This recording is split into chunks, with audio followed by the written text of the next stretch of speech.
Assalamualaikum teman-teman, hari ini aku ingin mempresentasikan tentang kisah teladan Wali Songo. Yang pertama, Sunan Gresik atau Maulana Malik Ibrahim. Ia lahir di Samarkand, Asia Tengah dan wafat di desa Gapura, Gresik, Jawa Timur. Kisah keteladanannya adalah semangatnya mendakwahkan Islam. Sunan Gresik banyak membela rakyat Jawa yang tertindas oleh Majapahit. Ia juga mengajarkan cara baru bercocok tanam. 2. Sunan Ampel atau Raden Rahmat. Ia dianggap sebagai sesepuh oleh para wali lainnya. Makam Sunan Ampel terletak di dekat Masjid Ampel, Surabaya. Kisah keteladanannya yang menarik adalah ketika Sunan Ampel berdakwah kepada Prabu Brawijaya meskipun akhirnya tidak memeluk agama Islam. Prabu Brawijaya terkesan dengan ajaran agama Islam sebagai ajaran budi pekerti yang mulia. Sunan Ampel mengajarkan falasafah moh lima. Yang dimaksud dengan moh lima adalah tidak mau melakukan 5 perbuatan tercela, yaitu 1. Main berjudi. 2. Ngombe mabuk-mabukan. 3. Maling mencuri. 3. Madat menghisap candu atau ganja. 5. Madon berzina. Yang ketiga, Sunan Bonang atau Madum Ibrahim. Sunan Bonang adalah putra Sunan Ampel dan sekaligus muridnya. Ia wafat pada tahun 1525. Kisah keteladanannya adalah cara berdakwahnya yang bijak. Sunan Bonang menarik simpati mereka. Ia memasuki alat musik bonang pada seperangkat alat musik gamelan. Oleh karena itu, ia dikenal dengan sebutan Sunan Bonang. Sunan Bonang juga pengubah suluk wijil dan tembong tombo ati. Yang keempat, Sunan Derajat. Sunan Derajat juga putra Sunan Ampel.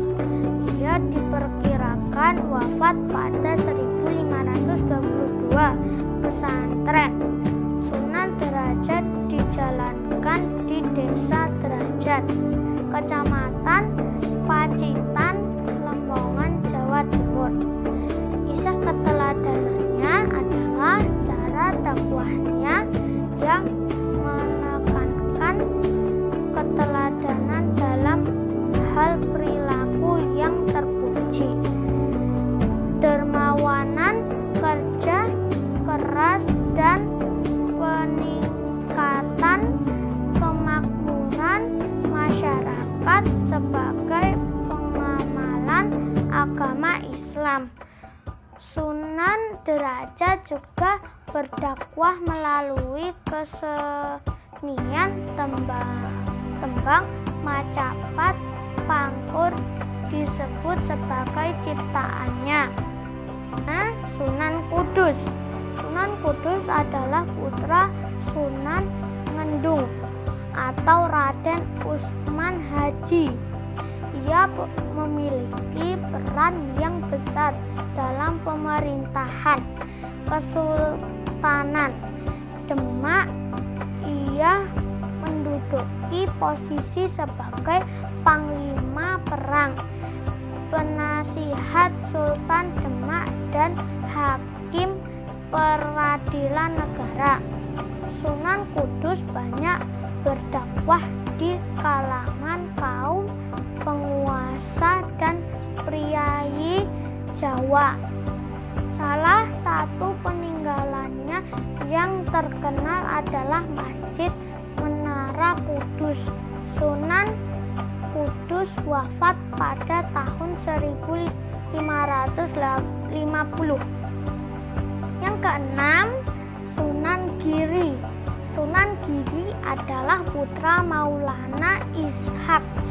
Ia termasuk murid Sunan Ampel dan sepeguruan dengan Sunan Bonang. Salah satu keturunannya adalah Sunan Giri, peraben yang menyebarkan agama Islam ke wilayah Lombok dan Bima.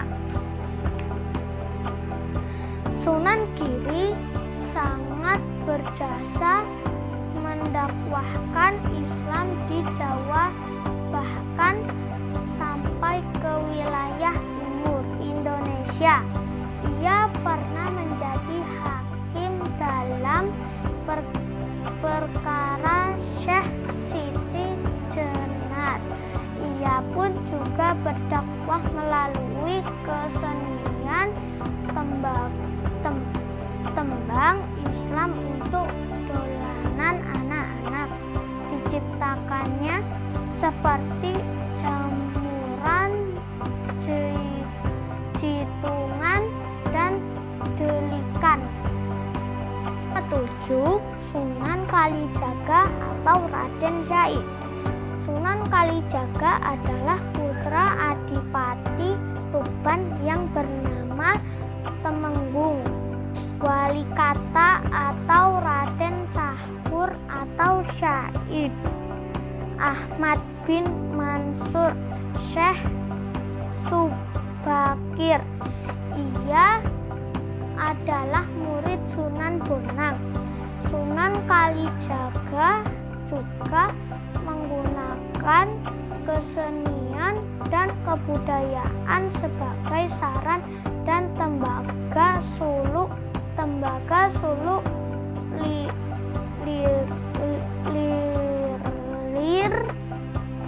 lir-ilir dan gundul-gundul pacul juga dianggap sebagai hasil karyanya.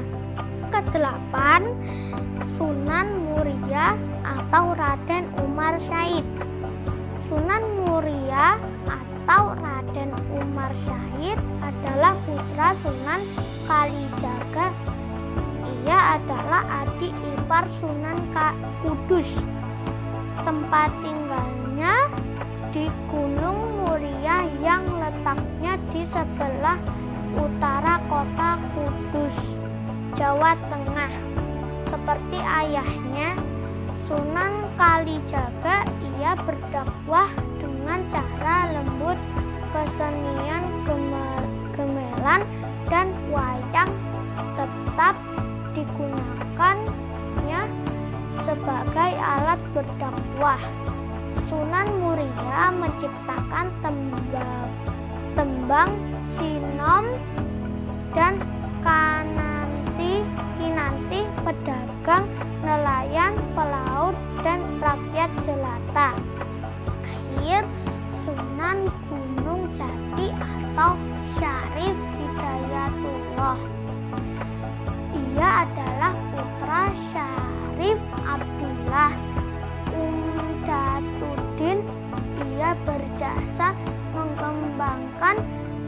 Cirebon sebagai pusat dakwah dan pemerintahnya yang kemudian menjadi Kesultanan Cirebon. Sunan Gunung Jati memberikan keteladanan yang baik dalam bekerja.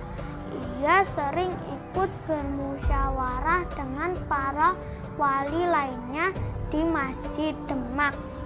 Pada pembangunan Masjid Agung Sang Cipta Rasa pada 1480, Sunan Gunung Jati melibatkan banyak pihak termasuk para wali lainnya yang sejumlah tenaga ahli yang dikirim oleh Raden Patah.